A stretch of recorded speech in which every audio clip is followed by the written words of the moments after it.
On October 15th to 17th, 2012, 46 invited international delegates from 14 countries participated in a symposium that focused on rural and remote communities and places around the world. The Center on Aging, University of Manitoba, and Manitoba Seniors and Healthy Aging Secretariat co-sponsored the event held in Winnipeg, Manitoba, Canada. One of the objectives of the symposium included sharing promising practices and knowledge from around the world on age-friendly rural and remote communities and places.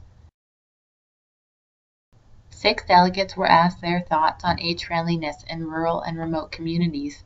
What follows are the perspectives from delegates from Bolivia, Canada, Cameroon, and Trinidad and Tobago. Why is the concept of age-friendly important? Age-friendliness suits our climate, because I come from Trinidad and Tobago, which is a country in the Caribbean. And right now we have an existing policy on how to develop that land use.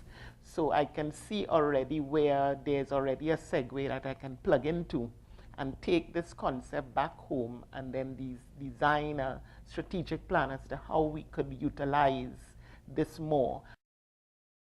Age-friendly to me is just a real foundation of how do we approach the aging population. It brings, oh my goodness, it just brings so much energy and newness to this whole agenda of aging, and I think that's very exciting. We've called it an age-friendly journey, we've called it an age-friendly movement.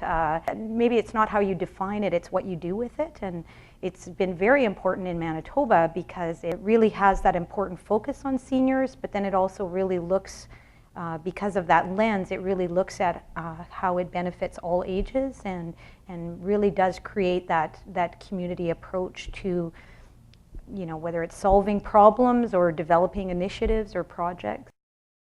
I'm from the Atlantic Canada, and we have the highest proportion of seniors in Canada in each of our provinces. So there's a lot more older people living longer. There's also more multi-generational families, and so we have we need to think about people staying in their communities longer, staying in their own homes where they want to be longer.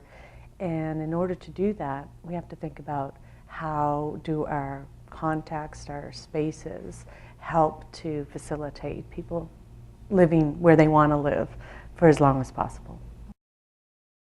Obviously, we would like to live in an environment that is, you know, healthy and that promotes active aging. It doesn't matter if you're young or you're old.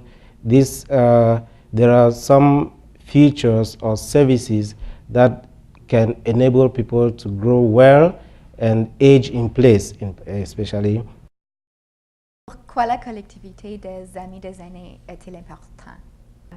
Je crois que quand on parle d'une collectivité amis des aînés, on pense immédiatement à aller voir, écouter ce que les aînés ont à dire et donc être informé de manière exacte des nécessités des personnes âgées. Donc la première chose à faire, c'est aller les voir et les écouter et qu'ils puissent être partie, intervenir dans les décisions qui seront prises. Et ça, je crois que c'est le premier point fort des collectivités amies des aînés. C'est très important parce que finalement, c'est une approche de développement communautaire. C'est une façon pour les communautés de se rassembler et autour d'un objectif.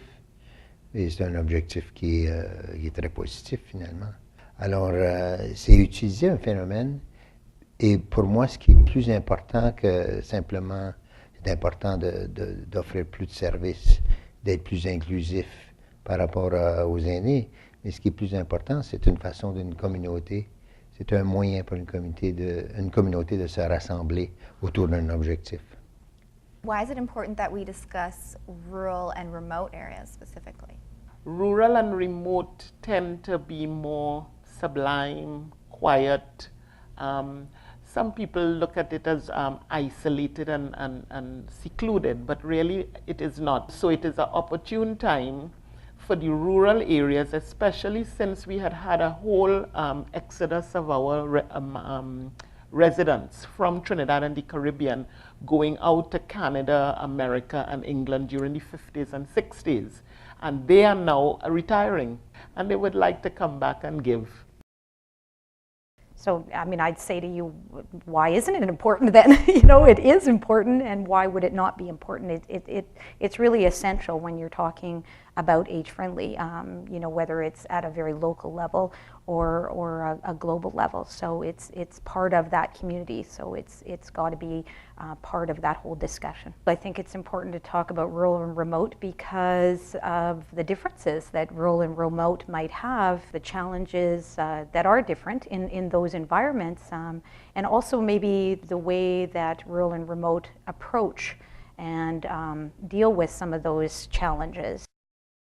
We have a lot of challenges in rural areas. So, as you know, there's lots of issues around services, transportation, even housing, because we tend to have lack of stepping changes for housing for older people. So if you can get it right in the rural area, you can learn from that in order to be able to transfer into more urban settings. Obviously, you look at the demography of the remote or rural areas, majority of the people there are the elderly people, and they need some basic services like health. There are several communities that are already age-friendly in Cameroon, for instance, and these communities are the rural and remote areas. But if we go to the smaller communities and to people who really hold strong to some values, traditional values, hold strong to the family unit, hold strong to the cultural ethics, and you realize that they are already age-friendly and continuously working because the tradition never dies, culture never dies. The rural and remote areas also, it is easier to get people together to understand the concept on age-friendly or age-friendly environment. Et pourquoi est-il important de discuter les régions rurales en particulier? Ceci dit, il va y avoir des particularités, il va y avoir des problèmes qui sont spécifiques.